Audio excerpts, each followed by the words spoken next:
உங்கள் செடி வாடிவிட்டதா? தண்ணீர் ஊற்றும் கேனில் ஒரு டீஸ்பூன் சர்க்கரை சேர்க்கவும். சர்க்கரை வேர்களுக்கு ஆற்றலை அளித்து, சில நாட்களிலேயே வாடிய செடிகளை புத்துயிர் பெறச் செய்கிறது. ரெட் ஒயின் கொட்டிவிட்டதா? கவலை வேண்டாம்.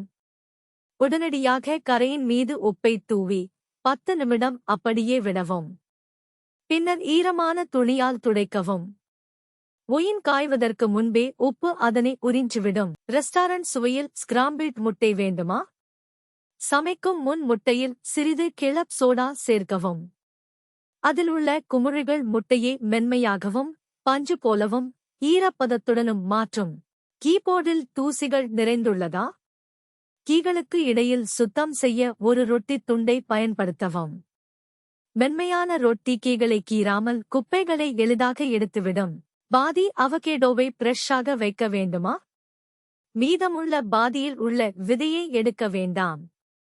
அதன் மீது எலுமிச்சை சாறு தடவி, காற்று புகாத டப்பாவில் அடைத்து வைக்கவும். பல நாட்களுக்கு அது பச்சையாகவே இருக்கும்.